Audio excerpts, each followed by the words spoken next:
Welcome to the Giving Room with Dave and David, where we encourage remarkable generosity, from amazing stories to easy to understand discussions about tools for giving that may just be right for you. Welcome to the Giving Room podcast. I'm Dave. And I'm David. And we are thrilled to have you here with us today. Today should be a little fun. We're going to be diving a little bit into legacy, but not, we've talked about legacy before in the form of like wills or real estate giving even, but what we're really talking about today is more the philosophy on how you think about your legacy and what you want to do there. So we're actually been diving a little more into theology today, getting a little more into scripture, kind of talking through what does it look like as we think about those choices to really put together a biblical perspective on what our legacy should look like. So we're going to dive into that today. So pull up a chair, join in here in the Giving Room. Yeah, I think, we sometimes we do these cautionary tales, right? We'll start with something that's a little scary and then we'll move to something that's a little happier. And we're going to probably do that again today. But I think that's where the instruction is. And I think there's some, tension in life. But let's just start. You said, what do you think about legacy? So I'm just going to ask you. We'll start with that. So what is legacy? What do you think about when you hear legacy? I mean, the phrase we use usually, right? Legacy is what you do that outlasts you. It's what goes beyond you. Yeah. And that's true. And that points to the fact that probably everyone has a legacy, right? Mm-hmm. And if we say it's what outlasts you, that's actually a pretty neutral term, right? So what outlasts me, what outlasts you could be a train wreck. It could be something horrible. Mm-hmm. And it could be something great, right? So I think today we just want to have a conversation about from an eternal perspective, maybe from a kingdom or a Jesus perspective, from God's perspective, what is that good legacy versus the train wreck legacy? Because it's fair. When we talk about legacy in this context, we always think about what a legacy that person led or left behind. And we generally think of it as a positive thing, but we don't think about leaving a negative legacy, which many of us also do. And probably most of us leave a little bit of both. Right. How do we be intentional, right? Intentional, spiritual about the legacy we leave. Yeah. Well, and you said this true right there in the intro. We oftentimes hear, because the Giving Room is about encouraging remarkable generosity, that we'll focus on sometimes planned giving. Our very first episode was about that, right? How do we demystify planned giving? And those typically in our culture are things that we think of as legacy moments, right? Like that's part of leaving our legacy is what we do with our stuff. But I think today we wanted to even just sort of take a step back and think, okay, legacy is not just what we do with our stuff. It's like what we actually do with our life, right? And then this will be a little hint, right? Where we're going, whose name are we really building, right? Like who are we building for? Right. Are we building for ourselves or not? And that probably gives a good hint. I'll just start with the negative one. Can I do that? I'll start. So, go for it. I mean, this is pretty normal. I don't know, how many like Sunday school classes when we were kids, we heard this story, but maybe we did, but the Tower of Babel. So this is kind of like straight out of the gate, early Genesis. You actually have the people coming together to actually build this tower, to the heavens. Right. And it actually says, and I think it's Genesis, maybe it's 11:4, they actually said, come, let us build for ourselves a city and a tower with its top in the heavens, and let us make a name for ourselves. So this is pretty much from the jump of like humanity. There's this propensity that we're going to, obviously after the fall, we're going to make a name for ourselves. Like that's the actual goal. So couched in this sort of religious tone, right? We're going to make this tower so we can get to God in the heavens, but it isn't because we want access to God. It's because we want to say, look what we did. We actually, we want to make a name for ourselves. So that's maybe a hint of what could be a train wreck, because then, God didn't allow that to happen. All the people was dispersed and the tower didn't become a reality. So, I mean, that's the negative side. Right. And then to that legacy, of course, all the languages we have in the world today, but ultimately it led to their destruction because their focus was on self. Right. On building a name for themselves rather than on a name. And of course, we see that sort of story all over scripture of people that were consumed with building themselves, and God has a way of humbling when that is your focus and your legacy. Right. And there's a lot of people that God did build, right? And Abram, he actually even promised that part of what was going to happen for Abraham is that he was going to be the father of many nations. Right. Gigantic legacy, right? For sort of all of us, for both the the Jewish people as well as the rest of us now. Well, to kind of even borrow on that negative example, I love the book of Daniel in the first 7 chapters, right? And literally the point, there's this point in Daniel where Nebuchadnezzar's on a porch looking over his kingdom. He's like, look at all of these things that I have done. I will be famous. And instantly God literally gave him the brain of an animal and humbled him, right? And while we still hear about that, it's funny because after that happens, it says that he was greater than he ever was before after he submitted to God. Yeah. And so you see that same example of even there, one of the greatest kings of all time being completely humbled because, again, his focus was on self and building his own legacy. Yeah, for sure. Well, and I think I heard that. So I'd stumbled back across the Tower of Babel passage, and that's the train wreck bad thing, right? So I'm making a name for myself. So when I was kind of processing, like, well, so what's a positive legacy? Like, if it's not about making a name for myself, what's it about? Yeah. And then I actually heard a sermon. So Grant Patrick is one of the Passion Church pastors, and he was actually at Passion DC. And he just recently had this sermon. He was talking about actually how John the Baptist is probably the better legacy example for us as far as who's going to make a name for herself. And I thought it'd be fun to kind of unpack that real quick. Yeah. Is that okay? For sure. Real quick, though, obviously not talking about major financial legacy here. I mean, the guy ate bugs, lived off of honey and goat hair or camel hair. Camel skin, probably some. So obviously legacy is far more than your finances, right? Yeah. I mean, that's what's fascinating about John the Baptist. Yeah. So, he was not, he just didn't care. He wasn't concerned with stuff. He lived in the wilderness. Right. He definitely didn't care what people thought of him. I think even for the time, he was probably a little odd with what he chose to wear. And, he probably didn't look like our typical, if you turn to the left or the right in your church pew, it's probably not anyone that looked not anyone wearing a camel hair. No one looked like what he looked like. And unpack it for us. Well, and so that's the point. So he really just was not about himself. And we actually have, and I think this is, there's sometimes these passages you read them and you've read them in the past, but you read them again, you're like, wow, I never actually saw that. So actually, this is Grant Patrick's just one. Yeah, and maybe we'll link this sermon in the notes so people can actually find the whole thing. But he actually was reading Matthew 11:11, and you actually have Jesus saying that really John the Baptist was the greatest of all time. So we use that a lot in our culture right now. Like who's the GOAT? That's and I feel like I'm like way too old to even use that saying like who's the GOAT? Yeah. And we actually have Jesus saying, LeBron or Jordan? Jordan. Hot take, you heard it here. I'm sorry, but Grant agrees. I think it's pretty. I don't think anyone's debating on Tom Brady though.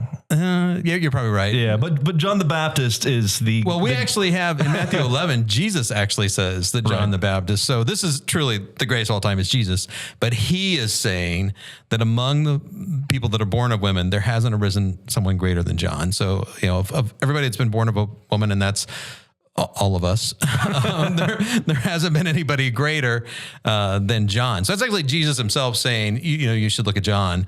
But I would say the debate's over then. If Jesus said it, we can probably say that this is nailed down. Yeah, I think that's sort of the point. So let's see from a legacy perspective. Then we had the example of making a name for ourselves and. So that didn't go so well. But in John the Baptist's case, it was completely the opposite. So when he's out and he's baptizing people, there's some religious leaders that came to actually find out, what is going on? Why are these people following him? And they actually came to him and said, are you the Christ? And he's like, no. And they're like, are you Elijah? They'd heard that he hadn't died and he'd been, taken up to heaven. So thought he'd come back. And he's like, no, not Elijah. They're like, are you just a prophet? And he's like, no.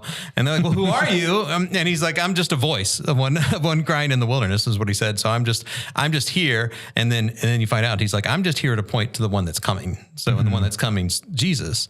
So he never even told him his name.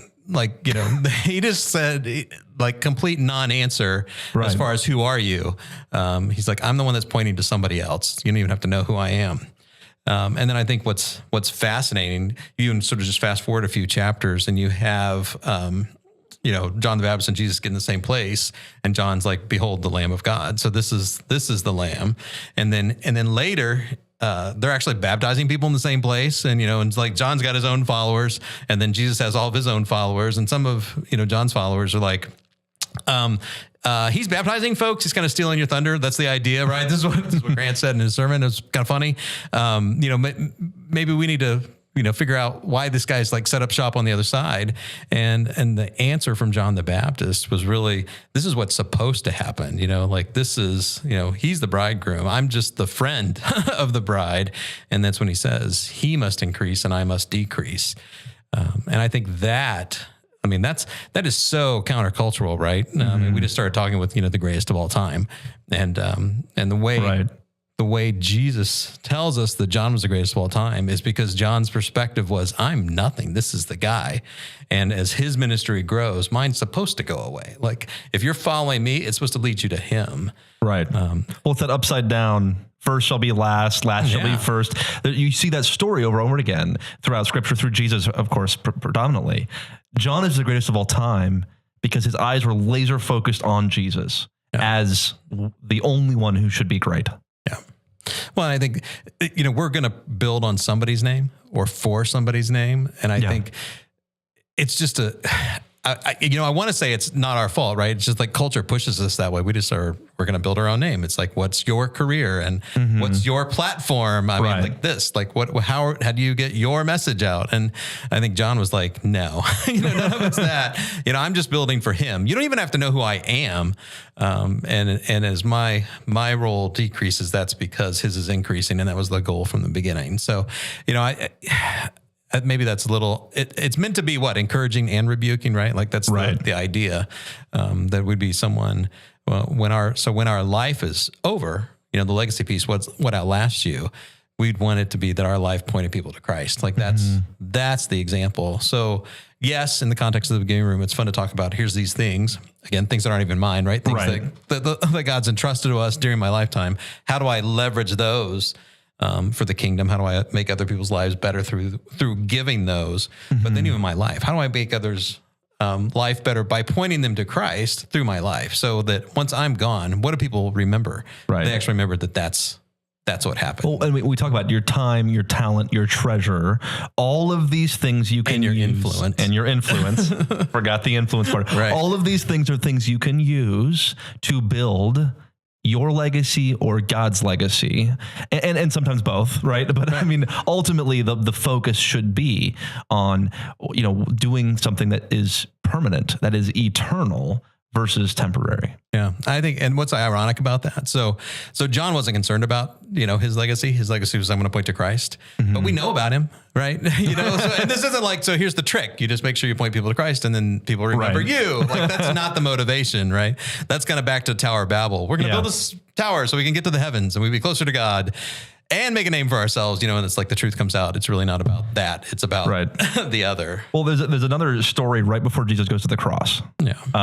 And it's this lady comes in while Jesus is having a meal with an alabaster flask, and she pours it on his feet. And the disciples are like, well, this could have been given to the poor, right? And Jesus is like, no. I mean, why are you troubling this woman? That quote, he says, she's done a beautiful thing.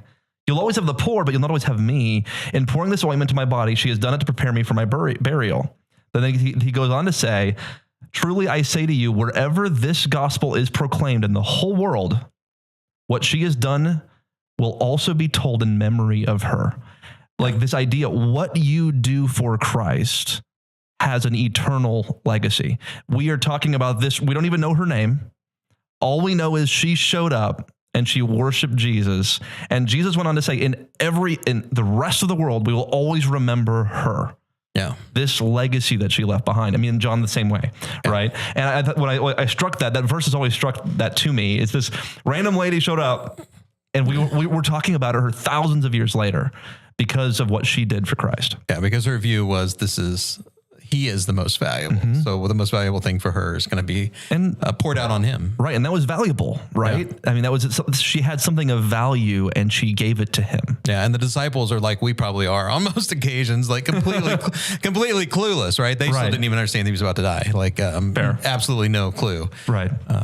But he knew. Whenever I think about legacy, I think about that lady as well. Yeah. And what a cool story to think about it. And, Jesus reminding us, Well, and that's fun. So we actually talked about two people that Jesus himself have actually said, this is the greatest person, or this person's going to be remembered for all time. Mm-hmm. And they're being remembered for things that probably aren't what we what I get up and think about first thing in the morning. I don't know. And that's the question. I have never thought about pouring perfume on Jesus' feet. I'll be honest. Right.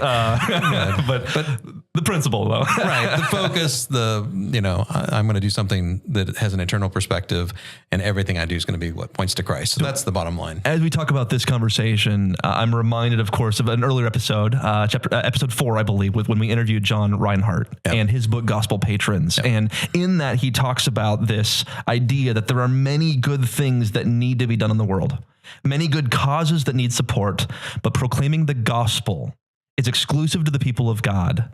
Only no one else will do it, and no one else will fund it. Yeah. And so that this idea, serving Christ, serving Jesus, giving towards the cause of Jesus is exclusive to Christians. Yeah. Only Christians are going to do this. And the reality, and the sad reality is, that is the only thing that has eternal value as well. No, it's true. And it's, you can just think about people in your life, if someone you know who isn't a Christ follower, whether that's your neighbor, or a coworker, even a family member. So like those people aren't going to do this, right? They're not going to be doing it. And the reality is that's supposed to be our top priority, Right. So our legacy's doing that, pointing them to him, our neighbor, our coworker, our family member. But wow, yeah, that's exactly right. Episode 4, John, Gospel Patrons. So kind of call back there. But as you think about your legacy, both just with your time, your talent, your treasure, and your influence, all of those things, as you think through that, what is building a treasure in heaven that neither moth nor rust can destroy, that has a permanent, eternal value with your legacy? Yeah. So we'll go back to how you started it. And we both said this before, that your legacy is what outlasts you. Right. And I think the point of even just these few minutes is that we're saying the choice is yours, right? So it really is, we're all going to have a legacy. Something's going to outlast all of us. And is it going to look more like a train wreck, or is it going to look more like something that points folks to Christ? And I think that's the challenge today, is just to have that mindset. Absolutely. So thank you for hanging out with us today on The Giving Room. We're thrilled to have you. This is to really hopefully think about, what am I doing that's going to outlast me forever? The way you invest in your children, the way you invest your resources, the way you invest your time, does it have an eternal value or just a short value for today? That is what your legacy is all about. And ultimately, leaving a legacy of Christ, that when they see what you've done, they know that you stood for him ultimately, because that's the most important thing, the only thing that truly has eternal value. So thanks for hanging out with David and I here in The Giving Room. Make sure you remember to subscribe wherever you're listening right now. If you have any for more information is available at givingroompodcast.com. So thanks for hanging out with us today in The Giving Room. Thank you. The Giving Room podcast is brought to you by Giving Design LLC, where we help ministries and their donors utilize planned giving to change the world. Go to givingdesign.com to learn more. As always, a huge thank you to River Radio Ministries for sponsoring and producing this podcast. Go to riverradio.com to listen or learn more.